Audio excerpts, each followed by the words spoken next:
നമസ്കാരം. ഈ 2026 എല്ലാവർക്കും നല്ലൊരു വർഷമാകട്ടെ. Only the best. അങ്ങനെ നമ്മൾ സ്ട്രേഞ്ചർ തിങ്സിന്റെ സീരീസ് ഫിനാലെ അവസാനത്തെ അധ്യായത്തിലേക്ക് കടക്കുകയാണ്. ഒരു ദശാബ്ദത്തിനടുത്തോളം ജനങ്ങളെ പ്രിയരാക്കി ആകാംക്ഷയുടെ മുൾമുനയിൽ നിർത്തിക്കൊണ്ടിരുന്ന ഒരു മഹാഗ്രന്ഥത്തിന്റെ അവസാനത്തെ കള്ളാസ് അതിന്ന് വായിക്കാൻ തുടങ്ങുവാണ്. അപ്സൈഡ് ഡൗൺ എന്നത് യഥാർത്ഥത്തിൽ ഒരു വോം ഹോളാണെന്നുള്ള ഡിസ്കവറിയിൽ സംഘം ഒരു പദ്ധതി തയ്യാറാക്കി. പാതാളത്തെയും ഹോക്കിൻസിനെയും ഒന്നിപ്പിക്കാനുള്ള വെഗ്നയുടെ പദ്ധതി നശിപ്പിക്കാനുള്ള ഒരു കൗണ്ടർ പ്ലാൻ. ഡെമോഗോർഗനുകളുടെ ലോകത്തേക്കെത്തി കുടുങ്ങിക്കിടപ്പുള്ള 12 കുട്ടികളെ രക്ഷപ്പെടുത്തി ഒരു ബോംബും വെച്ച് ഹോക്കിൻസിലേക്കുള്ള സകല നീച കണക്ഷൻസിനെയും വിച്ഛേദിപ്പിക്കുക എന്ന ഉദ്ദേശം മാത്രം മനസ്സിൽ വെച്ചുകൊണ്ട് മുറയുടെ കണ്ടെയ്നർ ലോറിയിലായി സംഘം കയറുമ്പോൾ ആരും അറിയാതെ 2 കൂട്ടരുടെ ജീവത്യാഗത്തിന്റെ ഒരു നൊമ്പര പ്ലാൻ. എന്താണ് ഈ സംഭവിച്ചിരിക്കുന്നത്? വെഗ്ന എന്ന ഹെൻറി കുട്ടികളെല്ലാം കോർത്തിണക്കി പിടിച്ച് അവരെ സ്വന്തം മൈൻഡിന്റെ നിയന്ത്രണത്തിലേക്ക് കൊണ്ടുവന്ന് പ്രൊസീഡ് ചെയ്യുമ്പോൾ പാതാളത്തിലുള്ള സ്പൈറലിൽ കിടപ്പുള്ള ശരീരങ്ങളിൽ അതിൻ്റെ റിയാക്ഷൻ ഉണ്ടായി അവിടെ മൊത്തം ഒരു കോളിളക്കം തന്നെ ഉണ്ടാവുകയാണ്. അതായത് അപ്സൈഡ് ഡൗണിന്റെ 2 വശങ്ങളിൽ ഉള്ള വിള്ളൽ വീണ്ടും വലുതായി തുടങ്ങുന്നു. ഒന്ന് പാതാളത്തിൽ നിന്നുള്ളതും മറ്റൊന്ന് ഹോക്കിൻസിലേക്കുള്ളതും.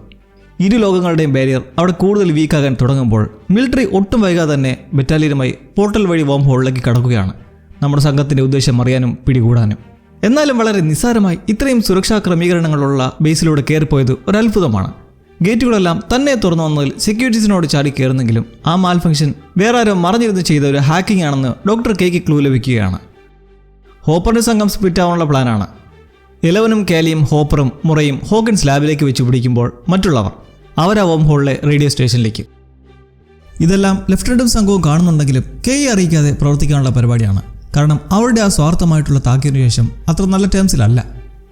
ലാബിലെത്തി മുറയുടെ സഹായത്തോടെ കറണ്ട് കണക്ഷൻ സെറ്റാക്കുമ്പോൾ എലവന് അവിടെ കുറേ മെമ്മറീസ് ഉണ്ട്.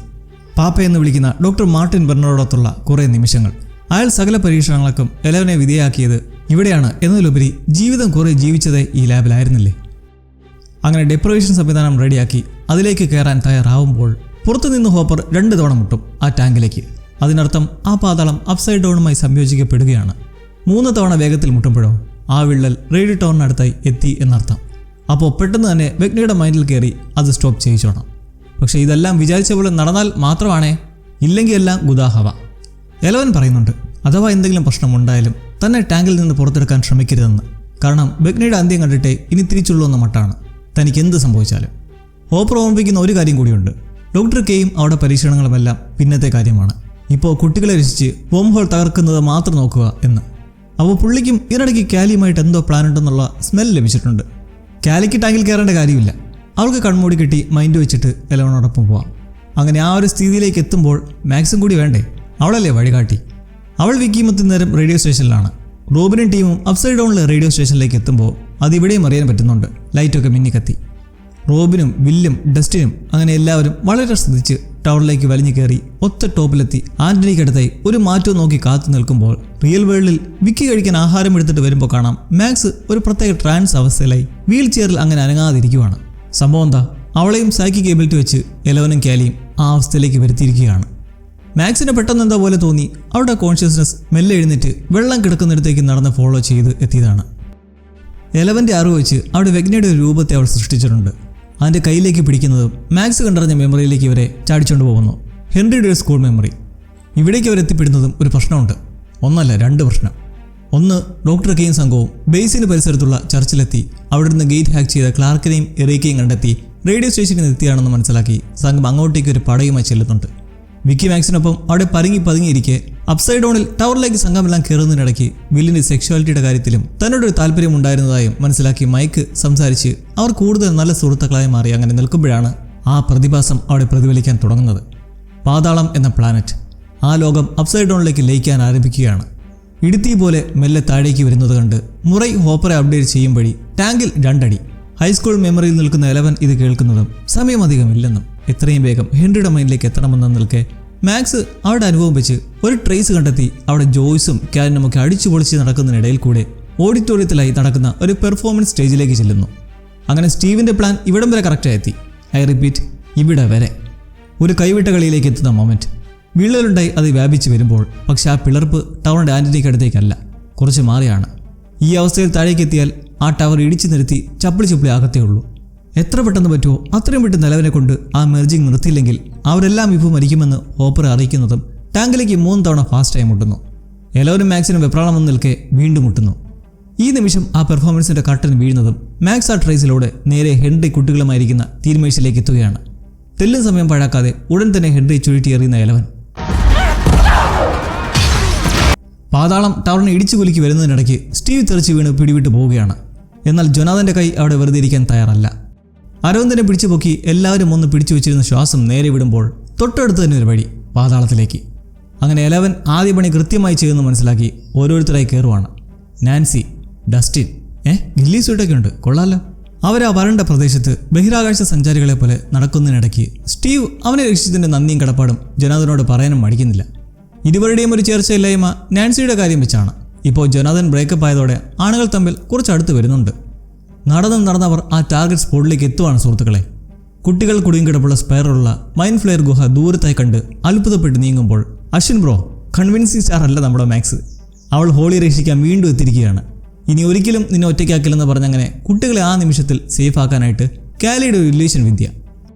എന്താ ഇപ്പം ഉണ്ടായേ, വിഷുവാ എന്ന പോലെ വെഗ്ന തിരിച്ചു കയറി വരുവാണ്. തീന്മേശയ്ക്കടുത്ത് ആരുമില്ല. പുറമെ അങ്ങനെ ആണെങ്കിലും കുട്ടികൾ അവിടെ തന്നെ ഉണ്ട്. എലവൻ അയാൾക്ക് മുന്നിൽ നിന്ന് എല്ലാം കഴിഞ്ഞു, കുട്ടികൾ രക്ഷപ്പെട്ടു. അവരൊന്നും നീ ഉദ്ദേശിച്ച പോലെ വീരുക്കളും വീക്കും ഒന്നുമല്ല എന്ന് പറയുന്നത് സത്യത്തിൽ ഈ പിള്ളേരെ കൂടി ഒന്ന് മനസ്സിലാക്കി കൊടുക്കാൻ വേണ്ടിയിട്ടാണ്. രക്ഷനെ എന്ന് വിശ്വസിക്കുന്ന ഹെൻറി ഒരു നീചനാണെന്ന്. ഹെൻറി ഈ മൊമെന്റിൽ നീയും വീക്കാണെന്ന് പറഞ്ഞ് ശക്തിയെടുത്ത് അവരുടെ മനസ്സിലെ കാര്യങ്ങളെല്ലാം അറിയുകയാണ്. ഹോളിയെ രക്ഷിക്കാൻ തെരഞ്ഞ് നടന്നതും കാലിയെ കണ്ടെത്തിയതെക്കുറിച്ചുമെല്ലാം. കാലിയും ഇപ്പോൾ ഇൻവോൾവ് ആണെന്ന് മനസ്സിലാവുന്നതോടെ ഇല്യൂഷൻ വിദ്യ മനസ്സിലാക്കി നടന്നു കയറുന്നെങ്കിലും അവരെല്ലാം ഇതിനോടകം തന്നെ വീട് വിട്ടിറങ്ങി മാക്സിന്റെ പിന്നാലെ കാട്ടിലെ ആ ഗുഹയിലേക്ക് വെച്ച് പിടിക്കുകയാണ്.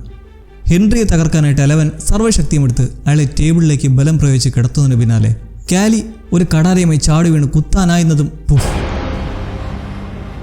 ഹെൻറി അപ്രതീക്ഷം. അയാൾക്കുള്ളിലെ വെഗ്ന എത്രമാത്രം ശക്തനായിട്ടുണ്ടെന്ന് കാണിക്കുന്ന ഒരു സന്ദർഭം. സെക്കൻഡ് പോലും വേണ്ടി വന്നില്ല ഈ രണ്ടുപേരുടെയും കൺമുന്നിൽ നിന്ന് രക്ഷപ്പെടാനായിട്ട്. ഈ ഒരു മെന്റൽ പ്രഷറിൽ നിന്ന് ഫിസിക്കൽ വേൾഡിലേക്ക് ഹെൻറി പോയതായി മാക്സ് മനസ്സിലാക്കുന്നു. എപ്പോൾ എലവനും കാലിയും കാട്ടിലേക്ക് ഇവരുടെ അടുത്തേക്ക് ഓടിയെത്തി മാഞ്ഞുപോയ വിവരം അറിയിക്കുമ്പോൾ. അങ്ങനെ എത്രയും പെട്ടെന്ന് ഗുഹയിലേക്ക് പാഞ്ഞു ഓടുമ്പോൾ ഈ വെഗ്ന ഇവർക്കൊരു മുട്ടൻ പണി കൊടുക്കുവാണ്. ആരുമായിട്ടും കണക്ഷൻ കിട്ടാതിരിക്കുന്ന ഹോപ്പറിനടുത്തേക്ക് ചെന്നിട്ട് അവിടെയായി ഒരു ഹെർബിസൈഡ് കണ്ടെയ്നർ ഇല്യൂഷൻ കണ്ട് അയാൾ പെട്ടെന്ന് ശബ്ദനായി പോകുന്നത് വേറൊന്നും കൊണ്ടല്ല, തൻ്റെ മകൾ സാറയ്ക്ക് ക്യാൻസർ വന്നതിൻ്റെ പ്രധാന കാരണം കളനാശിനി മൂലമായിരുന്നു എന്നാണ് അയാൾ വിശ്വസിക്കുന്നത്. ഈ കണ്ടെയ്നറും തൊട്ടു പിന്നാലെ സാറ കിടക്കയിൽ വയ്യാതെ കിടക്കുന്നതൊക്കെ ഈ വെഗ്നയുടെ ഒരു ഇല്യൂഷനാണ്, ഓപ്പറയെ മാനസികമായി തളർത്താനായിട്ട്. പക്ഷെ ഒരു കാര്യം കൂടി കാണിക്കുകയാണ്, കാലിയും എലവനും പ്ലാൻ ചെയ്ത സാക്രിഫൈസ്. അപ്സൈഡ് ഡൗണിൽ തന്നെ പോകാതെ നിന്ന് ജീവൻ ത്യജിക്കുന്നതിനെക്കുറിച്ചുള്ള ആ സംസാരം മുന്നേ എലവൻ്റെ മൈൻഡ് വായിച്ചറിഞ്ഞത് വഴി ഇത് മനസ്സിലാക്കി ഇപ്പോൾ കാണിച്ച് ഹോപ്പറെ മാനസിക പൊല്ലാപ്പിലാക്കി ആ ഡിപ്രവേഷൻ ടാങ്കിനോട് ചേർന്ന് നിൽക്കുന്ന ഇല്യൂഷൻ വരുത്തുന്നതും അയാൾ ചറപറ വെടി നോക്കുമ്പോൾ ആ ടാങ്ക് വെടികൊണ്ടുകൊണ്ട് പൊട്ടി ഒഴുകാൻ തുടങ്ങുന്നു. കൂടാതെ ഉള്ളിലായി എലവൻ്റെ പള്ളയ്ക്കും ആ വെടികൊണ്ട് എല്ലാം കയറി ഗുരുതരമായി ചോര ഒഴുകുന്ന അവസ്ഥയിൽ. ഹോപ്പർ പിന്നെ വെറുതെ ഇരിക്കുമോ, മാക്സിമം ശക്തി ഉപയോഗിച്ച് ആ ടാങ്ക് പൊട്ടിക്കുവാണ്. നോക്കുമ്പോൾ വെടിയുണ്ടൊന്നും ഏറ്റിട്ടില്ല, അതും ഒരു ഇല്യൂഷൻ തന്നെയായിരുന്നു. മൂടത്തം കാണിച്ചപ്പോൾ എന്താ ഇപ്പോൾ സംഭവിച്ചത്? പിള്ളേരെ കൊണ്ടുപോയിക്കൊണ്ടിരുന്ന എലവനും കാലിയും കണക്ഷൻ കട്ടായി അപ്രത്യക്ഷമായി. പിന്നെ ഹോളിയോട് വെക്ക ഗുഹയിലേക്ക് ഓടി പോകാൻ പറഞ്ഞ് മാക്സ് ആണ്ട വീണ്ടും പോയി. പക്ഷെ എന്ത് പറയാനാ, മൂവരും മാഞ്ഞു പോയതുകൊണ്ട് അന്തിച്ചു നിൽക്കുന്ന പിള്ളേരെ ഹോളി പെട്ടെന്ന് വന്ന് വിളിച്ചുകൊണ്ട് ഒടുവിൽ ആ ഗുഹയ്ക്കുള്ളിലായി കയറ്റുമ്പോൾ ഡെറിക്കിനെ കാണാനില്ല. അവൻ്റെ തടി വെച്ച് പരമാവധി ഓടി അണച്ച് നിന്നുപോയി ചെറുക്കൻ. ഹോളി വീണ്ടും തിരിച്ച് കാട്ടിലേക്ക് ഓടി അവനെ കണ്ടുപിടിക്കുന്നതും ഹെൻറി വീണ്ടും പ്രത്യക്ഷപ്പെടുന്നതും ഒരുമിച്ച്. തകർത്തോടി കേവിനടുത്ത് എത്തുമ്പടി ഒരു പിടി കിട്ടുന്നെങ്കിലും ഗുഹയ്ക്കുള്ളിലേക്ക് വലിച്ചു കയറ്റവേ പേടി കൊണ്ട് വിട്ടുകളയുന്നു. ഇന്നേരം തിരികെ ബോധം വരുന്ന മാക്സ് മുന്നിൽ കാണുന്നത് ഡോക്ടർ കെയും സംഘത്തെയും. അവർ പെട്ടു. ഒപ്പം ഓപ്പറേഷൻ ബീൻസ്റ്റാക്ക് എന്ന പദ്ധതി മൊത്തം മനസ്സിലാക്കുകയും ചെയ്തു. അപ്സൈഡ് ഡൗൺ ബോംബിട്ട് തറക്കുവാന്ന് പറഞ്ഞാൽ അവർക്ക് സഹിക്കാൻ പറ്റില്ല. ഹോപ്പറുടെ മൈൻഡിൽ കയറി വെഗ്ന കളിച്ചതാണെന്ന് എലവന് മനസ്സിലായി. ഇനി കുട്ടികളെ രക്ഷിക്കാൻ വീണ്ടും മെന്റൽ പ്രശ്നത്തിലേക്ക് പോകാൻ അസാധ്യമാണ്, കാരണം ടാങ്ക് തകർന്നു. പാതാളത്തിലേക്ക് പോയി അവിടെ ബന്ധിപ്പിച്ചിട്ടുള്ള കുട്ടികളെ രക്ഷിക്കാൻ സംഘത്തോടൊപ്പം ശ്രമിക്കാമെന്ന് പോകാൻ തുനിയവേ ഹോപ്പറിനൊരു കാര്യം അറിയേണ്ടതുണ്ട്.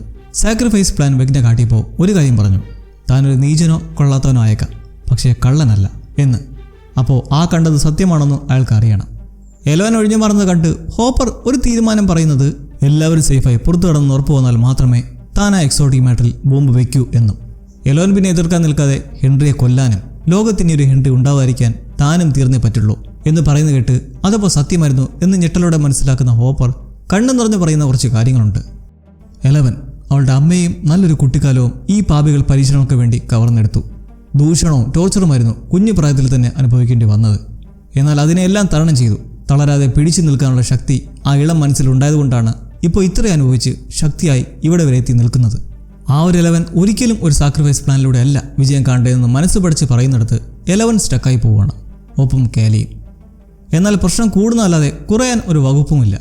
മിലിറ്ററി സംഘം ലാബിലേക്ക് എത്തി ഇരച്ചു കയറി ഒരു ഗുരുതര സിറ്റുവേഷൻ ഉണ്ടാകുമ്പോൾ പാതാളം ഇന്നേരം കുട്ടികൾക്ക് തൊട്ടടുത്ത് വരെ എത്തി നിൽക്കെ വില്ലിന് വീണ്ടും അസ്വസ്ഥതയും അലട്ടലും. 11 ഇതിനോടകം ഹെൻറിയെ വകവരുത്തിയിട്ടുണ്ടാകും എന്നൊരു പ്രതീക്ഷയിൽ നടക്കുന്ന കൂട്ടർക്ക് വില്ലിൻ്റെ പറച്ചിലൊരു ഞെട്ടലാണ്. ഹെൻറിയുടെ സാന്നിധ്യം പറഞ്ഞ് അവൻ മരിച്ചിട്ടില്ലെന്നും ഇപ്പോൾ കുട്ടികളുടെ നേരെയാണെന്നും പറയുന്നു. അതെ, ആ ഗുഹയ്ക്ക് മുന്നിൽ നിന്ന് പിന്തിരിയാൻ ഹെൻറി ഒട്ടും തയ്യാറല്ല. കുട്ടികളില്ലെങ്കിൽ പ്ലാൻ നടക്കില്ലെന്ന് അറിയാവുന്ന കൊണ്ട് തന്നെ രണ്ടും കളിപ്പിച്ച് ആ ഫേസ് ചെയ്യാൻ മടിക്കുന്ന മെമ്മറിയെ നേരിടാൻ ഒരുങ്ങുവാണ്. മൈക്കും റോബിനും വില്ലിനോടായി കുട്ടികളെ പിടിക്കാതിരിക്കാൻ മുമ്പ് ഹെൻറിയുടെ മൈൻഡ് കൺട്രോൾ ചെയ്ത പോലെ ഒന്ന് ശ്രമിക്കാൻ പറയുന്ന കേട്ട് അവൻ ശ്രമിക്കാം എന്ന് പറഞ്ഞ് ബാക്കിയുള്ളവരോടായി എത്രയും പെട്ടെന്ന് ആ സ്പൈറലിനടുത്തേക്ക് ചെല്ലാൻ പറയുന്നു. വില്ലിന് കൂട്ടായി ജോയ്സ് നിൽക്കുമ്പോൾ അവിടെ ഹെൻറിക്ക് പേടിച്ചരണ്ട് തോക്കും പിടിച്ച് നിന്നയാളുടെ വെടിയേറ്റ് ഓടിപ്പോയി പാറക്കല്ലെടുത്ത് വെച്ച് തല തകർത്തിട്ട് ആ സ്യൂട്ട് കേസ് തുറന്ന ഭീകര മെമ്മറി വരികയാണ്. അവിടെ നിന്നായിരുന്നു എല്ലാത്തിനെയും തുടക്കം. വീണ്ടും വെടിവെക്കാതിരിക്കാൻ ആ ഒരു നിമിഷത്തിൽ കയ്യിൽ കിട്ടിയ കല്ല് വെച്ച് അടിച്ചവശനാക്കിയത് ജീവനിൽ കൊതിയുണ്ടായതുകൊണ്ടായിരുന്നു. ആ നിമിഷം അവൻ പേടിച്ച് കരഞ്ഞു. എന്നിട്ട് ആ ബോക്സ് തുറന്നപ്പോൾ അതിലൊരു കല്ലായിരുന്നു, ഉൽക്കയുടെ കഷ്ണം പോലൊരു കല്ല്. അത് കയ്യിലെടുത്ത് നോക്കിയതും എന്തോ ഒരു വശ്യമായ ശക്തി എന്നെ കണ്ടുപിടിക്കൂ എന്ന് പറഞ്ഞ് ആ വെടിയേറ്റ് മുറിയിലൂടെ ഹെൻറിക്ക് പോലും റെസിസ്റ്റൻസ് ചെയ്യാൻ കഴിയാതെ ഉള്ളിലേക്ക് എത്തപ്പെട്ടു. അതായിരുന്നു മൈൻഡ് ഫ്ലെയറിൻ്റെ ഹെൻറിക്ക് മേലുള്ള ആദ്യ കൺട്രോൾ. ശേഷിക്കുന്ന ജീവൻ വെച്ച് ആ അവശനായി കിടന്ന മനുഷ്യൻ അതിനാൽ കീഴ്പ്പെടാതെ ചെറുക്കാൻ പറഞ്ഞപ്പോൾ ഹെൻറിക്കുള്ളിലെ ആ ശക്തി അവൻ അറിയാതെ അയാളുടെ തല ചിതറച്ചിലിൽ നിന്ന് തുടങ്ങി പല അരുതായ്മകളും മാതാപിതാക്കളുടെ കൺമുമ്പിൽ ചെയ്ത് ഒടുവിൽ വെഗ്നയായി മാറി. ഈ ഒരു നിമിഷം തന്നെ വെറുതെ വിടാൻ ഉള്ളിലെ ആ ശക്തിയോടായി കേണപേക്ഷിച്ചു. പക്ഷെ ഒരു ഫലവും ഉണ്ടായില്ല. ഈ ഒരു മെമ്മറി മൈൻഡ് ഫ്ലെയർ ഹെൻറി അറിയിക്കാതിരിക്കുന്നതിൻ്റെ ഭാഗമായാണ് ഈ മെമ്മറിയുടെ ഒരു ഉൾഭയം താനെ ഉടലെടുപ്പിച്ചത്. ഇപ്പോൾ നല്ല രീതിക്ക് ടെൻസ്ഡായി കവാടം കടന്നകത്തേക്ക് എത്തുന്നതും ഹോളി ഇത് കണ്ട് കുട്ടികളുമായി ആ മരുഭൂമി പ്രദേശത്തേക്ക് ഓടുവാണ്. ഓടി ആ അണ്ടർഗ്രൗണ്ടിലേക്ക് എത്തി കുട്ടികളോടായി പാറക്കല്ലുകൾ മാറ്റി അപ്പുറത്തേക്ക് പോയി വെയിറ്റ് ചെയ്യാൻ പറഞ്ഞ് മുൻപ് മാക്സിമത്ത് ഇവിടേക്ക് വന്ന സമയം ഇവിടെ വെച്ച് ആ ഫയർ പോക്കറുമായി അവിടേക്ക് എത്തുന്ന ഹെൻറിയെ ആക്രമിക്കാൻ മുതിരുന്നു. എന്നാൽ ഹെൻറി അവളെ നിഷ്പ്രയാസം വീഴ്ത്തുന്നതും ആ ഭീകര മെമ്മറി നടന്ന സ്ഥലമായതുകൊണ്ട് അയാളത് അവിടെ വീണ്ടും കാണുകയാണ്. അതേ കണ്ണിലൂടെ പാതാളത്തിൽ നിന്നുകൊണ്ട് വില്ലും. മിലിറ്ററി കാർ ലാബിലേക്ക് വരുന്നത് കണ്ട് മുറി ദൂരെ നിന്ന് ഹോപ്പറെ അറിയിച്ചതിന് ശേഷം പിന്നെ എന്തുണ്ടായെന്ന് നോക്കിയാൽ 11 ഹോളിക്കും എന്തെങ്കിലും ചെയ്യാൻ കഴിയുന്നതിന് മുന്നേ തന്നെ അവർ ഹെലികോപ്റ്റർ വരെ പോർട്ടലിലേക്ക് കടത്തി അതിൽ സോണിക് വേവ് വെച്ച് അവരെ അവശരാക്കി. ഇങ്ങനെ ഹെലികോപ്റ്റർ കടത്താൻ പറ്റുമായിരുന്നേ മുന്നേ ഹോപ്പർ പറഞ്ഞ ആ ബുദ്ധി എത്ര നല്ലതായിരുന്നു. ഇപ്പോൾ എന്തായാലും ഹോപ്പർ 11 പിടിച്ച് അവിടുന്ന് മാറ്റുവാണ്.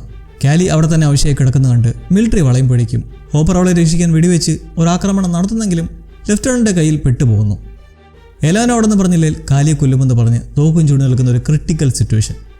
ഒരിക്കലും പറയുമെന്ന് കാലി തലയാട്ടുമ്പോൾ മുറൈ ഒരു അടാറ് മുറ പ്രയോഗിക്കുകയാണ്. കയ്യിലുള്ള സ്റ്റോക്ക് വെച്ച് ഒരു ബോംബ് സെറ്റാക്കി നേരെ ഹെലികോപ്റ്ററിന്റെ ചിറകിലേക്ക് എറിഞ്ഞു കൊടുക്കുന്നു.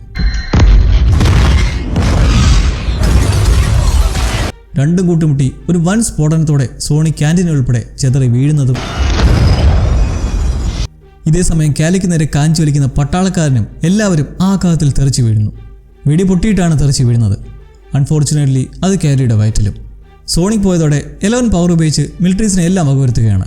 ലെഫ്റ്റനന്റ് തലയിലേക്ക് സ്വയം വെടിവെച്ച് ഉൾപ്പെടെ. കാലിയുടെ വിധി അവിടെ തീരുക എന്നതാണ്. 11 താങ്ങാനാകാത്ത സിറ്റുവേഷൻ. ഹോപ്പറിനും എങ്ങനെ റിയാക്ട് ചെയ്യണമെന്നറിയാൻ നിൽക്കെ മുറയും എത്തി കുറച്ച് ഇമോഷണൽ മൊമെന്റിന് ശേഷം ഒരു പിളർപ്പ് കാണുവാണ് അധികം ദൂരെയല്ലാതെ. അതിലൂടെ കടന്നാൽ പാതാളത്തിലേക്ക് എത്തിച്ചേരാം. ചാടി കടക്കാനും 11 കഴിയും.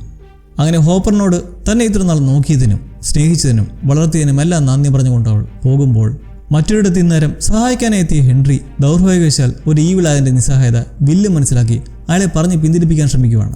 നിങ്ങളെ അത് ഉപയോഗിക്കായിരുന്നു, എന്നെപ്പോലെ തന്നെ ഒരു വെസലായി കൺട്രോൾ ചെയ്യുകയായിരുന്നു എന്നൊക്കെ പറഞ്ഞിട്ട്. ഉള്ളിൻ്റെ ഉള്ളിൽ ഹെൻറിക്ക് അറിയാം അത് നേരെ തന്നെയാണെന്ന്. പക്ഷെ അത് സമ്മതിക്കാൻ തയ്യാറല്ല. മൈൻഡ് ഫ്ലെയർ ഒരിക്കലും തന്നെ നിയന്ത്രിച്ചിട്ടില്ലെന്നും അതിന് താനായിരുന്നു ആവശ്യം എന്ന് മനസ്സിലാക്കി ഹെൻറി സ്വന്തമായി എടുത്തൊരു തീരുമാനമായിരുന്നത്. മൈൻഡ് ഫ്ലെയറും താനും ഒന്ന് തന്നെ എന്ന് പറയുന്നതും അവിടെ ഒരു ഉജ്ജ്വല സംഭവം നടക്കുവാണ്. ഹെൻറിയുടെ അറ്റ കൈപ്രയോഗം. നാൻസിയും സംഘവും കുട്ടികൾക്ക് അടുത്തെത്തുന്നത് മനസ്സിലാക്കി അവിടെ നിശ്ചലനായി കിടന്നിരുന്ന മൈൻഡ് ഫ്ലെയർ എന്ന ചെലുന്തി പോലുള്ള എൻറ്റിറ്റി അത് ഉണർന്ന് എഴുന്നേൽക്കുവാണ്. ആബിസിലെ ഏറ്റവും ഭീമാകാരനായ രാക്ഷസൻ അന്തിച്ച് വാവളം നിന്ന ശേഷം ഓടുന്ന ടീംസിനെ ഇത് നിർത്താതെ ഓട്ടിക്കുന്നത് വഴി കൃത്യസമയത്തേക്ക് അവിടെ എത്തുകയാണ് 11. അവളുടെ മാക്സിമം പവർ വെച്ച് തന്നെ നേരെ ശ്രദ്ധ വരുത്തി നേരെ ചാടുകയാണ്. പവർ ഉപയോഗിച്ച് എൻ്റെ നെഞ്ച് പിളർന്ന് അകത്തേക്ക് കടക്കുന്നു.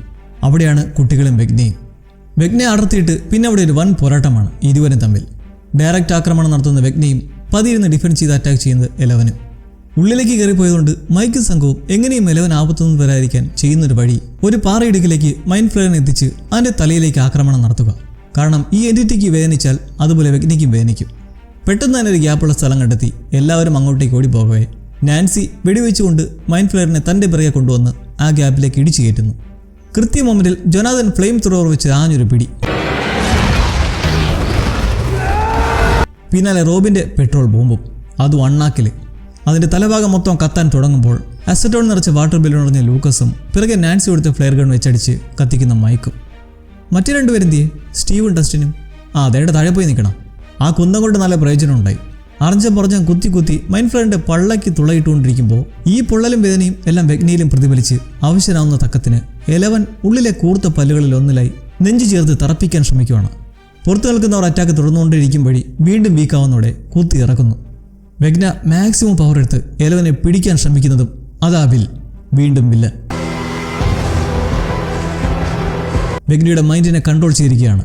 ഞാൻ ഇനി ഒന്നിനെയും ഭയക്കുന്നില്ല എന്ന് പറഞ്ഞ് പൂർവാധികം ധൈര്യത്തിൽ അവൻ ആ രാക്ഷസിന്റെ കൈ കൺട്രോൾ ചെയ്ത് വെട്ടി മാറ്റുന്നതും എലവന്റെ ബ്ലഡി പുഷ്. നെഞ്ചുപൊട്ടി ചാകട്ട് പന്നി. ഇതോടെ മൈൻഡ് ഫ്ലെയറും നിശ്ചലനായി വീഴുവാണ്. പിള്ളേരെല്ലാം കേടുപാട് കൂടാതെ ഓടിമാറി രക്ഷപ്പെട്ടിട്ടുണ്ട്, പേടിക്കണ്ട. വൈകാതെ ആ മിടിച്ചുകൊണ്ടിരിക്കുന്ന ഹൃദയം നിലയ്ക്കുകയാണ്. മൈൻഡ് ഫ്ലെയറിന്റെ കാര്യത്തിൽ ഒരു തീരുമാനമായി. നാൻസിയോട് ഉള്ളിലേക്കെത്തി ഹോളിയെ ആ മാസ്കൊക്കെ ഇളക്കി ഇറക്കുന്നതും വൈകാതെ വിഷവാതകം പുറത്തേക്ക് തുപ്പി ബോധം തിരിച്ചു വന്ന് എഴുന്നേൽക്കുന്നു. ബാക്കിയുള്ള കുട്ടികളെയും കൂട്ടർ അങ്ങനെ ഇറക്കുന്നതോടെ എല്ലാ കുട്ടികളെയും കോൺഷ്യസ്നസ് തിരിച്ചു വന്നിരിക്കുകയാണ്. എന്നാൽ വെഗ്നയിൽ ഇനിയും ജീവൻ ബാക്കി. എന്തിന്? നാണം കിട്ട ഒരു മരണത്തിന് വേണ്ടി മാത്രം. ജോയ്സ് എത്തി ഇത്രയും കാലം അനുഭവിച്ചതിൻ്റെ എല്ലാം ആ ദാഹം അങ്ങ് തീർക്കുവാണ്. തൻ്റെ മോനെ ഇട്ട് പെടാപാട് വരുത്തിയത്, കുട്ടികളെല്ലാം വിട്ട് നരകിപ്പിച്ചതിന്, നാടിൻ്റെ സമാധാനം തകർത്തതിന്, എല്ലാത്തിനും കൂടിയിട്ട് കോടയിൽ വെച്ച് ആഞ്ഞ് വെട്ടി തല അറ്റ് പോകും വരെ ആ ദേഷ്യം തീർക്കുന്നു. മിലിറ്ററി വരെ കിരീടവർപ്പിച്ചവരുടെ അവസ്ഥ നോക്കണേ. അങ്ങനെ ആ ദൗത്യം അവർ ഫൈനലി പൂർത്തീകരിക്കുകയാണ്. ഏറ്റവും വലിയ സമാധാനം. ഇനി ഈ നരകത്തിലേക്കുള്ള പാലം മൊത്തത്തിൽ തകർക്കുക.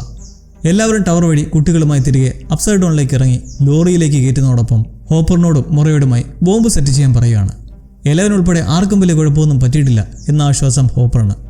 അങ്ങനെ എക്സോട്ടിക് മാറ്ററിൻ്റെ എക്സ്പ്ലോഷന് വേണ്ടിയിട്ട് ബോംബ് സെറ്റ് ചെയ്ത് ടൈമറിനായി ഒരു പാട്ടും സെറ്റ് ചെയ്ത് സംഘം തിരിച്ച് ഹോക്കിൻസിലേക്ക് പോകുന്ന ഒരു വലിയ ആശ്വാസ കാഴ്ച. പ്ലാനെല്ലാം വിചാരിച്ച പോലെ നടന്നു. പക്ഷേ കാലിയായത് ഒരു വേദന തന്നെയാണ്. എന്നാൽ ഇതിലും വലിയൊരു പണി പുറത്തു കാത്തിരിക്കുന്ന കാര്യം ഇവരറിയുന്നില്ലല്ലോ. ഡോക്ടർ കെയും സംഘവും ഇവരെയും കാത്ത് മുള്ളാണി വെച്ച് കാത്തിരുന്ന് കാല് ഒഴിക്കുമ്പോഴേക്കും എന്തായാലും വന്ന് കുടുക്കിൽ ചാടുന്നുണ്ട്. ചുറ്റും സോണിക് ആന്റിന പ്രവർത്തിക്കുന്നതിനിടയിലായി നിന്ന് മിലിറ്ററി അവരെ പിടികൂടി വലഞ്ഞ ശേഷം അനങ്ങരുത്, അനങ്ങിയ കുത്തികയറ്റുകളെ എന്ന് തോക്ക് വെച്ച് ഭീഷണിപ്പെടുത്തി എല്ലാവരെയും ഇറക്കി ഫ്രീസ് ആക്കുമ്പോൾ കൂടുതൽ എലവനെ കാണാനില്ല. അവളെവിടെ? ഇതിനിടയിലൂടെ എങ്ങനെയോ രക്ഷപ്പെട്ടെന്നാണ് മൈക്ക് ആദ്യം കരുതുന്നതെങ്കിലും നോക്കുമ്പോൾ അതുകൊണ്ട് ആ പോർട്ടലിലായി നിൽക്കുന്നു. ആ കവാടത്തിൽ അങ്ങനെ നിൽക്കുന്നതിനർത്ഥം കാലിയുമൊത്തുള്ള ആ പ്ലാൻ അതെപ്പോഴും അവളുടെ മനസ്സിൽ തന്നെ ഉണ്ടായിരുന്നു. തൻ്റെ സഹോദരി തീരുമാനിച്ച അതേ വഴിയിലൂടെ ഇനി ഇവർക്കാർക്കും അപകടം വരാണ്ടിരിക്കാൻ അവൾ ലോറിയിൽ നിന്ന് ആ സമയം ചാടി ഗേറ്റിന് മുന്നിൽ നിൽക്കുമ്പോൾ ഹോപ്പറും ഡസ്റ്റിനും എല്ലാം പട്ടാളക്കാരുടെ പിടിയിൽ നിന്നുകൊണ്ട് അവളോട് ഇറങ്ങി വരാൻ ആക്രോശിക്കുന്നുണ്ട്. കുതിരിമാറി മൈക്ക് വരാൻ ശ്രമിക്കുന്ന ആ ഒരു മൊമെന്റിൽ എലവൻ എബിലിറ്റി വെച്ച് അവൻ്റെ മൈൻഡുമായി ഒരു സംസാരം നടത്തുന്നു. വിട പറച്ചില്ലെന്നോണം. തുടക്കം മുതൽ താൻ ഏറെ സ്നേഹിച്ച മൈക്കിനെ വിട്ട് പിരിയുന്നതിൽ അവൾക്ക് പറഞ്ഞറിയിക്കാൻ കഴിയാത്ത ദുഃഖമുണ്ട്. സ്വന്തമായി കണ്ട ഹോപ്പറും കൂട്ടുകാരെയും എല്ലാം പിരിയാൻ പോവുകയാണ്. ഈ നിമിഷത്തിൽ ചെയ്ത എല്ലാറ്റിനും നന്ദി പറയാൻ മാത്രമേ അവൾക്ക് കഴിയൂ. മൈക്ക് പരമാവധി പിന്തിരിപ്പിക്കാൻ ശ്രമിക്കുന്നുണ്ട്. ഇതല്ല ശരി, നമുക്ക് വേറെ വഴി നോക്കാമെന്നൊക്കെ പറഞ്ഞിട്ട്. എന്തു ചെയ്യാം, ഇലവൻ കാരണമാണ് ഇപ്പോൾ തന്നെ ഇവരെല്ലാം ഇങ്ങനൊരു അവസ്ഥയിൽ നിൽക്കുന്നത്. ഇനിയും താൻ മുഖേന ഒരു അപകടവും ഉറ്റവർക്കുണ്ടാവരുതെന്ന മനസ്സോടെ അവസാനമായി മൈക്കിനെ കെട്ടിപ്പിടിച്ച് ചുംബിച്ച് പിരിയുന്നു. ആ മൈൻഡിൽ നിന്ന് തിരിച്ചു വരുന്നതും വൈകാതെ ആ ടൈം ബോംബ്.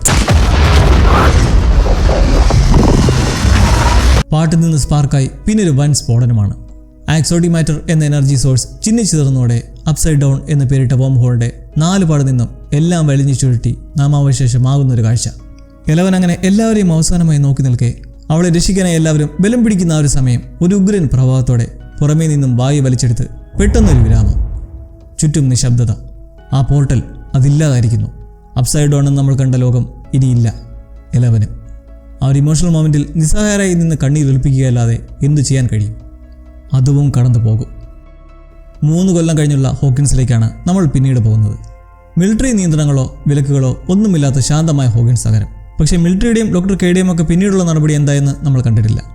എന്തായാലും ഇപ്പോൾ മനുഷ്യരല്ലാതെ വേറൊരു രാക്ഷസനെയും പേടിക്കാതെ സുഖമയം വാഴുന്ന ഈ ഹോക്കിൻസ് ടൗണിലെ മാറ്റങ്ങൾ നോക്കിയാൽ റോബിൻ ചുറുചുറുക്കോടെ റേഡിയോ സ്റ്റേഷനിൽ റോക്കിംഗ് ആയി ചെത്തുകയാണ്. എക്സ് പാർട്ണർ സ്റ്റീവ് ഇപ്പോൾ കുട്ടികളുടെ സ്പോർട്സ് ട്രെയിനർ. കാരനും ടെഡും ഡെമോഗോർഗന്റെ ആക്രമണത്തിലേറ്റ പരിക്കിൽ നിന്നും മുക്തരായിട്ടുണ്ട്. ശരീരത്തിൽ ആ പാടുകൾ ഇപ്പോഴും ഉണ്ട്. ജൂനിയേഴ്സിന് ഇന്നൊരു സ്പെഷ്യൽ ദിവസമാണ്, ഗ്രാജുവേഷൻ ഡേ. ഡസ്റ്റിനും വില്ലും ലൂക്കോസും മാക്സ് 2 കൊല്ലം കോമയിൽ കിടന്ന് അവളങ്ങനെ ഒരേ സമയത്ത് ഗ്രാജുവേറ്റ് ആവും. അപ്സൈഡ് ഡൗൺ എഡ്യൂക്കേഷൻ സിസ്റ്റം വല്ലതും ആയിരിക്കും. ആഘോഷത്തിന് പോകേണ്ട മറ്റൊരാൾക്ക് ഇപ്പോഴും ട്രോമയാണ്, മൈക്ക്. ഹോക്കിൻസിലെ സാധാരണ ജനങ്ങൾ ഒരു മഹാഭൂമികൾക്കുമായി വിശ്വസിക്കുന്ന ആ ദുരിതത്തിൽ പൊലിഞ്ഞവരുടെ ഓർമ്മയ്ക്കായി വലിയ സ്മാരകം പണിഞ്ഞിട്ടുണ്ട്. മൈക്ക് ഒറ്റയ്ക്ക് അവിടെ പോയിരിക്കുവാണ്, എല്ലാവരുടെ ലാസ്റ്റ് മൊമെന്റ്സ് ഓർത്തുകൊണ്ട്. കാരൻ മൈക്കിനെ കാണാനുള്ള ആ വലാതിയിൽ ജോയ്സിനെ വിളിച്ചറിയിച്ച് ഹോപ്പർ അവനിവിടെ ഉണ്ടാവുമെന്ന് ഊഹിച്ച് എത്തി സമാധാനിപ്പിക്കുന്നത് എലവൻ അവളുടെ തീരുമാനമെടുത്തു. നമ്മൾ നമ്മുടെ തീരുമാനം എടുക്കുക, അല്ലാതെ ഓരോന്നോർത്ത് വിഷമിച്ച് ജീവിതം പാഴാക്കരുത്. അത് ചിലപ്പോൾ നമ്മുടെ സ്നേഹിക്കുന്നവരുടെ സന്തോഷം കിടത്തത്തേ ഉള്ളൂ. ഇവിടെ നമുക്ക് ഹോപ്പറിൻ്റെ മാറ്റവും കാണാം. എലവൻ്റെ ചോയ്സ് ഒടുവിൽ അയാൾക്കും അക്സെപ്റ്റ് ചെയ്യാൻ കഴിഞ്ഞിട്ടുണ്ട്. അങ്ങനെ ഒരു തരത്തിൽ മൈക്കിനെയും ആശ്വസിപ്പിച്ച് ഗ്രാജുവേഷൻ ഫംഗ്ഷനിലേക്ക് സ്കൂളിൽ കൊണ്ടുവരുമ്പോൾ ബാച്ചിലർ ടോപ്പറും ബ്രില്യൻ വിദ്യാർത്ഥിയുമായ ഡസ്റ്റിനെ തന്നെ ആദ്യം വിളിച്ച് ആദരിക്കാൻ പ്രിൻസിപ്പളിന് തോന്നിയത് ഏത് നേരത്താണോ എന്തോ. അവന് പണ്ടേ റിബൽ മൈൻഡ് ആണെന്നറിയാലോ. ബുജി, പഠിപ്പി, ഉഴപ്പൻ, അങ്ങനെ വേർതിരിച്ച് വിദ്യാർത്ഥികളെ കാണുന്ന സ്കൂളിൻ്റെയും പ്രിൻസിപ്പളിൻ്റെ അടക്കം ചിന്താഗതിയും സിസ്റ്റവും ഒക്കെ മാറണമെന്ന് പറഞ്ഞ് അവിടെ ഒരു വൺ കോളിളക്കം സൃഷ്ടിച്ച് അതിനിടയിൽ കൂടെ ഹെൽഫെയർ ക്ലബ് നിലവിൽ തന്നെ ഉണ്ടെന്ന് കാട്ടി നല്ല സ്വയംഭരമായ ഫംഗ്ഷൻ അലമ്പാക്കി ആ വകയിൽ ഒരു ആഘോഷം തന്നെ സൃഷ്ടിക്കുന്നു. സീനിയേഴ്സിൻ്റെ കാര്യം നോക്കിയാൽ നാൻസിയും ജോനാഥനും സ്റ്റീവും റോബിനും ഒക്കെ ജോലിയും ജീവിതവുമായി ഹോക്കിൻസിനുള്ളിലും നടുവിട്ട് അന്യദേശത്തേക്ക് പോകുന്നതിനെക്കുറിച്ചൊക്കെയുള്ള പ്രിപ്പറേഷൻസിലാണ്. സ്റ്റീവ് സ്കൂളിലെ കോച്ച് മാത്രമല്ല, ഒരു സെക്സ് എഡ്യൂക്കേഷൻ ടീച്ചർ കൂടിയാണ്. കല്യാണം കഴിഞ്ഞ് 6 മക്കൾ വേണമെന്ന് പറഞ്ഞവനാണെന്ന് ഓർക്കണം. ജൊനാഥൻ ഒരു ആർട്ടിസ്റ്റാണ് ന്യൂയോർക്കിൽ. നാൻസി കോളേജ് ഡ്രോപ്പ് ഒരു പത്രമാധ്യമത്തിലേക്ക് ജോലിക്ക് കയറാൻ ഒരുങ്ങുമ്പോൾ അവൾക്ക് പറ്റിയ പണി തന്നെ. സീസൺ 1 സ്കൂൾ പേപ്പറുമായൊക്കെ കണക്ഷനുള്ള ആളല്ലേ. പിരിയുമ്പോൾ തീർച്ചയായും അതൊരു വിങ്കലും സങ്കടവുമൊക്കെയാണ്. നമുക്ക് എല്ലാ മാസവും ഇവിടെ ഒരുമിച്ച് കൂടണമെന്നൊക്കെ പ്ലാനിട്ടും നിങ്ങളെപ്പോലുള്ള കൂട്ടുകാർ ഇനി ജീവിതത്തിൽ വരാൻ പോകുന്നതൊക്കെ ഇമോഷണലായി കുറേ നല്ല സഹായ നിമിഷങ്ങൾ റേഡിയോ സ്റ്റേഷനിലായി നിന്ന് പങ്കുവയ്ക്കുമ്പോൾ മറ്റൊരിടത്ത് ഇതേ സമയം ഡിന്നർ വേളയിരിക്കുന്ന ഹോപ്പറും ജോയ്സും. ജോനാഥൻ ജോലിക്കായി മറുദേശത്തേക്ക് പോകുന്നു. വില്ലിന് ഗ്രാജുവേഷൻ ലഭിച്ചതോടെ അവനും സ്വതന്ത്രനായി സ്വന്തം താല്പര്യങ്ങൾക്കനുസരിച്ച് ജീവിക്കാൻ തുടങ്ങുന്നതോടെ ഇവർ രണ്ടുപേരും ഇനി ഒറ്റയ്ക്ക് എന്ന ചിന്തയാണ്. അങ്ങനെ ആ റൊമാൻറ്റിക് ക്യാമ്പയിൻസിൽ നിന്നായി ഹോപ്പർ ജോയ്സിനെ പ്രപ്പോസ് ചെയ്യുന്ന ഒരു അവിസ്മരണീയ മൊമെൻറ്റ്.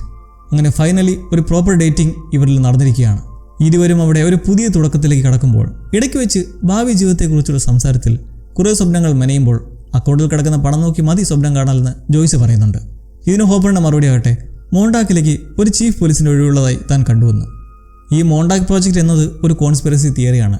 US ഗവൺമെൻറ് ന്യൂയോർക്കിൽ നടത്തി വന്നെന്ന് പറയപ്പെടുന്ന ടൈം ട്രാവലും സൈക്കോളജിക്കലായിട്ടുള്ള യുദ്ധ ക്രമീകരണങ്ങൾക്കും വേണ്ടി നടത്തി വന്നിരുന്ന കുറേ പ്രോജക്റ്റുകളെക്കുറിച്ചുള്ള ഒരു കോൺസ്പിറസി. സത്യത്തിൽ ഇതിനെ ബേസ് ചെയ്താണ് ഈ സീരീസ് തന്നെ നിർമ്മിച്ചിട്ടുള്ളത്. ഒരു നല്ല റെഫറൻസ്. അങ്ങനെ സ്ട്രേഞ്ചർ തിങ്സിൻ്റെ അവസാന നിമിഷങ്ങളിലേക്ക് നമ്മൾ കടക്കുമ്പോൾ ഏറ്റവും തുടക്കത്തിൽ നമ്മൾ കണ്ടുപോലെ വീട്ടിലെ ബേസ്മെൻറ്റിലിരുന്ന് ഡഞ്ചൻസ് ആൻഡ് ഡ്രാഗൺസ് ഗെയിം കളിക്കുന്ന മൈക്കും ഡസ്റ്റിനും വില്ലും ലൂക്കസും ഇപ്പോൾ ഒപ്പം മാക്സും. ഒരു റോൾ പ്ലേയിൽ എന്നോണം ഗെയിം കളിച്ച ശേഷം സ്റ്റോറി ടെല്ലറായി നിന്ന് മൈക്ക് ഓരോരുത്തരുടെയും ഇനിയുള്ള ജീവിതം അവൻ കാണുന്നത് എങ്ങനെയാണെന്ന് ഓരോ കരുക്കളെ വെച്ച് പറയുവാണ്. ലൂക്കോസും മാക്സും അവരുടെ ബന്ധം കൂടുതൽ ആഴത്തിലിറക്കി സന്തോഷമായി മുന്നോട്ട് പോകുമ്പോൾ ഡസ്റ്റിൻ കോളേജും പഠിത്തവുമൊക്കെ എൻഗേജ്ഡ് ആണെങ്കിലും കൂട്ടുകാരെയും ബെസ്റ്റ് ഫ്രണ്ടായ സ്റ്റീവുമായൊക്കെ ചിലവഴിക്കാൻ നല്ല സമയം കണ്ടെത്തുന്നുണ്ട്. വിൽ ഒരു വലിയ നഗരത്തിലേക്ക് ചേക്കേറി അവനെ സ്വയം അക്സെപ്റ്റ് ചെയ്തും മറ്റുള്ളവർ അംഗീകരിക്കപ്പെട്ടും ഒരു ഡേറ്റിംഗ് ഒക്കെ ഉണ്ടാവുന്ന ജീവിതം. സ്റ്റോറി ടെല്ലറായ മൈക്കിൻ്റെ കാര്യത്തിൽ അവനിങ്ങനെ കഥ എഴുതിക്കൊണ്ടേയിരിക്കും ഒരെഴുത്തുകാരനായി. സുഹൃത്തുക്കളുടെ എല്ലാം വീരകഥകളുടെ കഥ എഴുതും. പക്ഷേ ഒരാളുടെ കഥ എഴുതാൻ കഴിയില്ല എല്ലാവനെക്കുറിച്ച്. ഒരു ട്രൂ സ്റ്റോറി അല്ല എങ്കിലും അവൻ സ്വയം വിശ്വസിക്കുന്നത് അന്നലവൻ പോർട്ടലിന് മുന്നിൽ നിന്ന് നശിക്കുന്നതായി കണ്ടത് ഒരു ഇല്യൂഷനായിരുന്നു. ഡോക്ടർ കെയും സംഘവും ഇനി തേടി വരാതിരിക്കാനും സ്വസ്ഥമായി ആരുമറിയാതെ ജീവിക്കാനും വേണ്ടി നടത്തിയ ഒരു ഇല്യൂഷൻ. ഉടമ്പിൽ ഇനിയും ജീവൻ ശേഷിച്ച കാലി അവളുടെ ഇല്യൂഷൻ വെച്ച് എലവനെ അവിടെ ദൃശ്യമാക്കിയപ്പോൾ യഥാർത്ഥത്തിൽ ആ ഡിസ്ട്രാക്ഷനിലൂടെ അവൾ അവിടുന്ന് രക്ഷപ്പെട്ടു. ഇപ്പോൾ ആരും അറിയാതെ അവൾ ആഗ്രഹിച്ച പോലെ 2 വെള്ളച്ചാട്ടമുള്ള പ്രദേശത്ത് പോയി സ്വസ്ഥമായി ജീവിക്കുകയായിരിക്കും എന്ന വിശ്വാസം. മൈക്കിൻ്റെ ആ ഒരു വിശ്വാസം അവിടെ ഇരിക്കുന്ന എല്ലാവരും അക്സെപ്റ്റ് ചെയ്യുകയാണ്. എലവൻ മരിച്ചിട്ടില്ല, അവൾ ഇപ്പോഴും ലോകത്തെവിടെ ഉണ്ടെന്ന് വിശ്വസിക്കുന്നതായി പറഞ്ഞ് ഇമോഷണലായി അവിടുന്ന് ഗെയിം ബോർഡുകൾ വെച്ച് മുകളിലേക്ക് കയറി പോകുമ്പോൾ അവിടേക്ക് ഒരു പുതിയ ജനറേഷൻ്റെ വരവ്. ഹോളിയും കൂട്ടുകാരും ഡഞ്ചൻസ് ആൻഡ് ഡ്രാഗൺസ് ഗെയിം കളിക്കുന്ന ആ ഒരു മൊമെന്റ് നോക്കി പുഞ്ചിരിയോടെ ആ ഡൗൺ സൈഡിൽ നിന്നും അപ്പിലേക്ക് കയറി പോകുന്ന മൈക്കിൽ സ്ട്രേഞ്ചർ തിങ്സ് എന്ന മഹാസംഭവത്തിൻ്റെ ഒരു അന്ത്യമായിരിക്കുകയാണ്. ഒരു ദശാബ്ദത്തിനടുത്തോളം ലോകത്തെ വിസ്മയിച്ച ആ ഒരു ലോകം ഇവിടെ തീരുമ്പോൾ ഒടുക്കത്തെക്കുറിച്ച് പലർക്കും പല അഭിപ്രായം ഉണ്ടാകാമെങ്കിലും ഇങ്ങനൊരു സീരീസിന് നൽകാൻ കഴിയുന്ന നല്ലൊരു എൻഡിങ് തന്നെയാണ് നൽകിയിരിക്കുന്നത്. പല ഷോക്കിംഗ് ഡെത്തുകൾ തീർച്ചയായും അംഗീകരിക്കാൻ പ്രയാസമായിരിക്കും. പക്ഷേ മറ്റൊരു ആംഗിളിൽ നിന്ന് ചിന്തിച്ചാൽ പലതും അനിവാര്യമാണ് എന്ന് തോന്നിപ്പോകുന്ന സന്ദർഭങ്ങൾ നമുക്ക് പലയിടത്തും ഫീൽ ചെയ്യാനാകും. എന്തായാലും ആദ്യ സീസൺ മുതൽ മുടങ്ങാതെ കാത്തിരുന്ന് കണ്ടുകൊണ്ടിരുന്ന നിറയെ പേർ ഇവിടെ ഉണ്ടെന്ന് ഉറപ്പാണ്. നിങ്ങളുടെ ആനന്ദാശ്രുക്കളൊക്കെ കുറച്ച് കമൻറ്റിലേക്കും വിതറിയാട്ടെ. ആ മിസ്സിങ്ങും ഹാങ് ഓവറും ഒക്കെ നമുക്ക് പരസ്പരം പങ്കുവയ്ക്കാമല്ലോ. ഹെൻറി കയ്യിൽ വെച്ച ആ കല്ല് അതൊരു പ്രധാന ഘടകമാണ് സ്ട്രേഞ്ചർ തിങ്സിന്റെ സ്പിൻ ഓഫിലേക്കെന്ന് ക്രിയേറ്റേഴ്സായ ഡഫർ ബ്രദേഴ്സ് അറിയിച്ചിട്ടുണ്ട്. അപ്പോൾ പുതിയൊരു നല്ല ലോകം കാണാൻ ഇനിയും അവസരം ഉണ്ടാകട്ടെ എന്ന പ്രതീക്ഷയിൽ ഇവിടെ നിർത്തുമ്പോൾ മറ്റൊരു കിടിലൻ എക്സ്പീരിയൻസുമായി നമുക്ക് കാത്തിരുന്ന് കാണാം സുഹൃത്തുക്കളെ. Take care and enjoy ലവ്ലീസ്.